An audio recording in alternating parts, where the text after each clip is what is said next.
In questi giorni i giornali riportano le notizie di gravi scandali dovute a licenze edilizie falsificate, a costi gonfiati, a piani regolatori distorti e saltati per far comodo a costruttori, a prezzolati e compiacenti politici. Sembra quasi di assistere alla fiera della corruzione, alla fiera proprio di- dell'inciucio più tremendo tra sindaci, assessori, costruttori e tutto questo di fronte agli ignari cittadini. Bene, questo accade a Roma come accade in altre città d'Italia, ma non è un momento più drammatico degli altri. In realtà questa situazione è avanti da diverso tempo e c'è un film illuminante che vi vorrei segnalare che si chiama Le mani sulla città, addirittura del 1963, cioè di 55 anni fa circa, che riporta lo stesso problema. È un film molto importante perché è un film diretto e scritto insieme a Raffaele Dalla Capria dal grande Francesco Rosi, un regista di impegno, di alto impegno civile, un regista di un forte realismo, quasi di una violenza polemica e politica di grande impatto.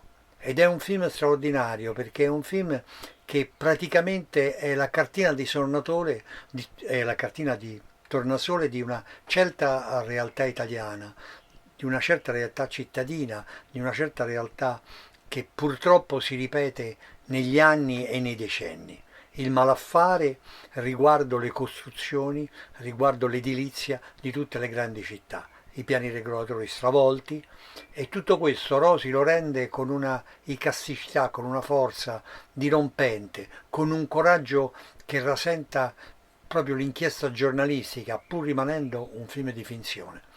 Ma questo film di finzione non a caso Rosi dice e scrive all'inizio del film che i personaggi di questo film sono inventati, ma non lo sono la situazione politica, la situazione sociale che li ha generati.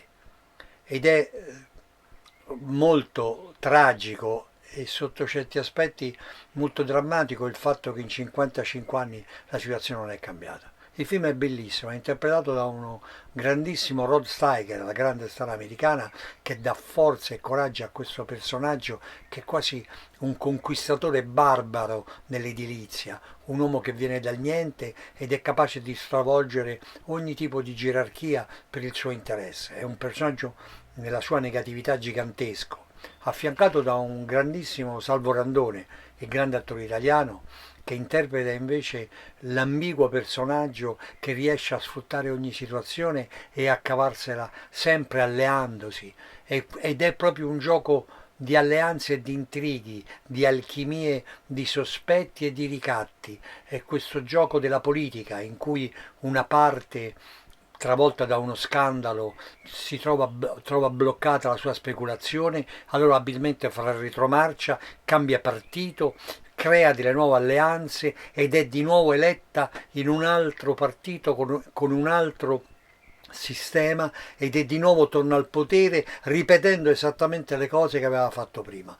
Quindi è un impietoso documento sul trasformismo ed è soprattutto quello che è molto importante, come se fosse un vetrino in cui si vedono i microbi, accusa esattamente quali sono i mali e i difetti di certe politiche e di certa società. Sotto questo aspetto è importantissimo perché ci permette di avere gli anticorpi, ci permette di capire fin dal principio con chi abbiamo da fare.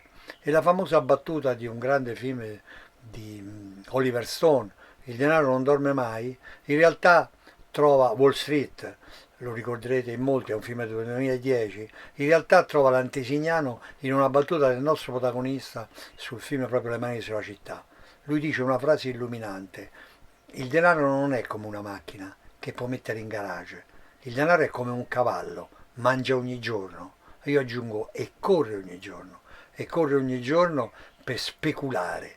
E su questo mito del denaro, su questo mito del potere si costruisce il film. Vi prego di vederlo perché non è invecchiato di un attimo proprio. È una splendida fotografia in bianco e nero di Gianni Di Venanzo, un grande direttore della fotografia italiana, ed è importante non dimenticarlo, è un film che dovrebbero vedere nelle scuole e per questa ragione vi prego di vederlo e soprattutto di ricordarlo come monito e come denuncia e anche come speranza, finché siamo in grado di denunciare gli orrori e gli errori di chi ci governa, forse riusciremo a salvarci.